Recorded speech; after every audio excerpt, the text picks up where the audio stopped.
Hello students. Today we are at second part of chapter equilibrium. In the first part we have studied types of physical equilibrium. Now, what are characteristics of equilibria involving physical processes?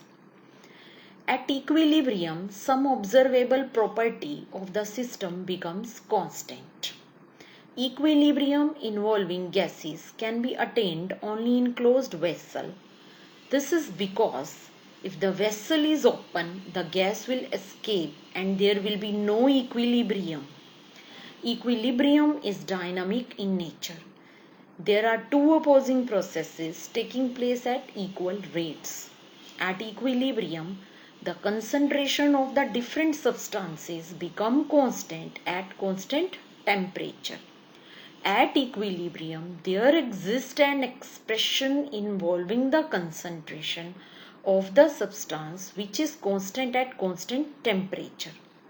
The magnitude of the equilibrium constant represents the extent to which the process proceed before equilibrium is attained.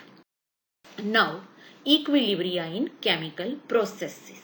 A reaction in which not only the reactants react to form the products under certain conditions, but also the products react to form reactants under the same conditions is called reversible reaction. A reaction which takes place not only in forward direction but also in the backward direction under the same conditions is called reversible reaction. Here are some examples. For example, the very well known example of ammonia is N2 plus 3H2. It gives twice NH3. So what is irreversible reactions? If a reaction cannot take place in the reverse direction, that is the products formed do not react to give back the reactants under the same conditions, is called irreversible reaction. It is represented by putting a single arrow between the reactants and products, pointing from reactants towards products. For example, silver nitrate react with sodium chloride. Naturally, it gives white precipitate of silver chloride and sodium nitrate. A reversible reaction becomes irreversible if one product is allowed to escape out. Now, what is concept of chemical equilibria? AA plus BB, it gives CC plus DT. This can be represented in form of a graphical representation. When you draw time and rate, when at the initial condition we are with reactants only, so reactants are 0, and then reactant and are converted into product, then reverse rate of reaction and forward rate of reaction, backward reaction and forward reaction both tally at the equal rates. If we draw time with amount, then products which are 0 initially and the reactants are in the maximum amount, then equilibrium, there is no change in the amounts. So what we tally from that graph? Number 1, in the beginning the concentration of A and B are maximum and concentration of C and D are minimum.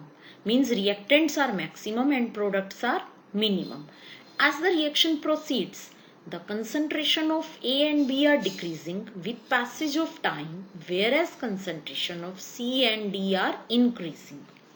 The rate of forward reaction is decreasing while rate of backward reaction goes on increasing. A stage comes when the rate of forward reaction becomes equal to rate of backward reaction. The reaction is then said to be in a state of chemical equilibrium. Let us solve some examples. Number 1. Decomposition of calcium carbonate in a closed vessel. If calcium carbonate is heated in a closed vessel, the reaction is reversible.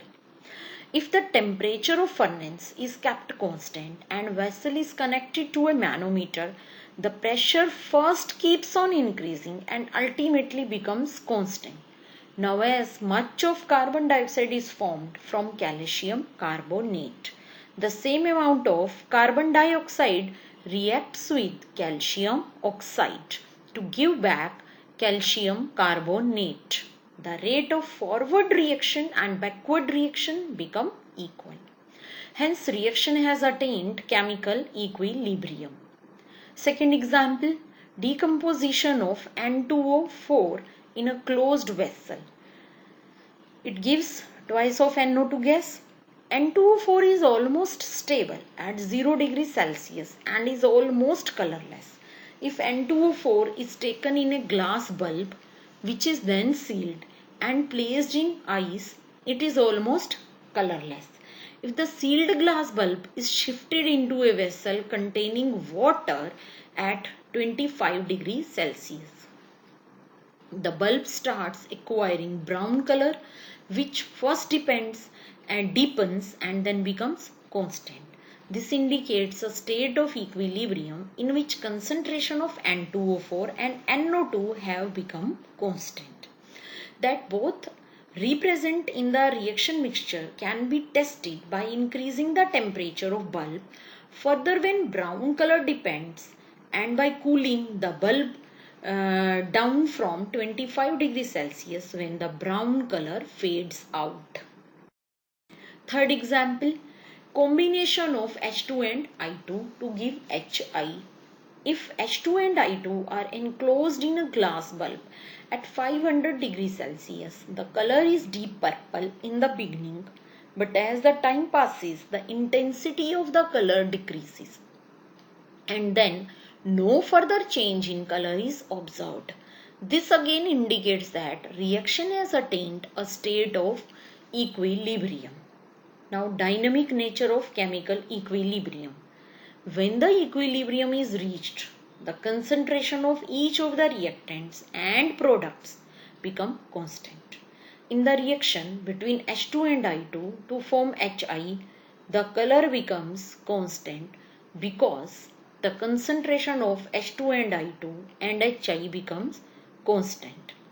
As much of the reactants react to form the products, the same amount of products react to give back the reaction in the same time.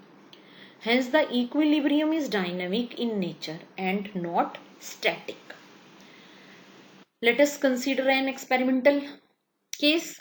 In the Haber's process, starting with definite amount of N2 and H2 and carrying out the reaction at a particular temperature. When equilibrium is attained, the concentration of N2 and H2 and ammonia become constant. If the experiment is repeated by taking deuterium in place of hydrogen, but with same amounts and exactly similar as before, equilibrium is attained, containing D2 and ND3. That is, like in case of ammonia, we write H. Where hydrogen is used, now deuterium is being used, so write as ND3 in place of H2 and NH3, but in the same amount. If the two reaction mixtures are mixed, then after some time it is found that the concentration of ammonia and hydrogen are same, except that now all forms of ammonia and all forms of hydrogen are present. This shows that an equilibrium, the reaction is still going on. That is, equilibrium is dynamic in nature. Now, characteristics of chemical equilibrium. Number 1.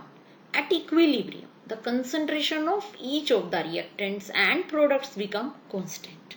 For example, the constancy of pressure in the evaporation of water, decomposition of calcium carbonate, and constancy of color at equilibrium in decomposition of N2O4. Next point.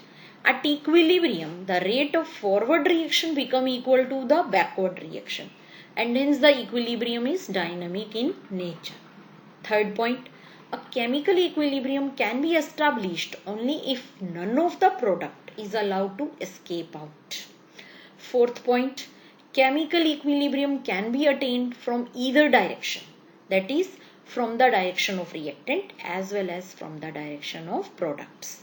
For example, N2O4 gas, it gives twice of NO2 gas. You can start from either side. Fifth, last point, A catalyst does not alter the state of equilibrium. Thank you.